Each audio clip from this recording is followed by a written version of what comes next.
Pejgamberi alayhi salam në një hadith kutsi tregon se Allahu i lartësuar thot, pra hadith kutsi është ku pejgamberi alayhi salam e transmeton fjalën e Allahut subhanahu wa taala. Dhe nuk është pjesë e Kur'anit, po është fjala e Allahut, mirë po nuk është pjesë e Kur'anit, sepse edhe Kur'ani është fjala e Allahut. Mirë po hadithet kutsi janë pra fjalët e Allahut që nuk janë prej Kur'anit, nuk janë pjesë e Kur'anit. Dhe këto fjalë i transmeton pejgamberi i Allahut. Pra Allahu e ka thënë atë fjalë dhe pejgamberi alayhis salam e transmeton prej tij, sepse prej cilësive të Allahut të lartësuar është se ai flet me kënd të dëshiroj dhe kur të dëshiroj ai. Thot në këtë hadith kutsi Allahu i lartësuar, po na drejtohet mu dhe juve, duke thënë: ja ibadi, o ju robrit e mi, innakum tukhti'un bil lejli wan nahar, me të vërtet ju bëni gabime gjatë ditës dhe gjatë natës, me të vërtet ju jeni gabimtar, ju bëni gabime gjatë natës dhe gjatë ditës. Wa ana aghfiru dhunuba jamia, kurse un, po thot Allahu i lartësuar, kurse un i fali të gjitha mëkatet.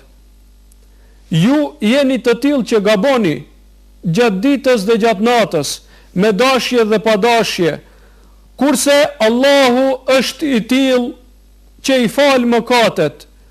Fastaghfiruni aghfir lakum, mirë po kërkoni falje prej meje që unë t'ua fal juve.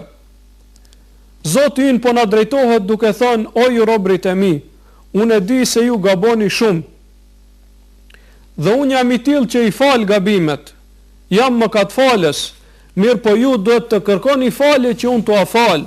Ju nuk duhet të tregoheni me ndjemdhej, ju nuk duhet të ma ktheni shpinën, ju nuk duhet të më mohoni, të më shani apo të talleni me mua, sepse pastaj nuk ju arrin mëshira ime. Kështu po thot Zoti ynë Allahu i lartësuar. Pejgamberi alayhis salam në një hadith të tij tjetër thot: Allahu i lartësuar e shtrin dorën e tij gjatë ditës që të pendohet mëkatari i natës, dhe e shtrin dorën e tij gjatë natës që të pendohet mëkatari i ditës. Allahu i lartësuar e ka hap derën e pendimit.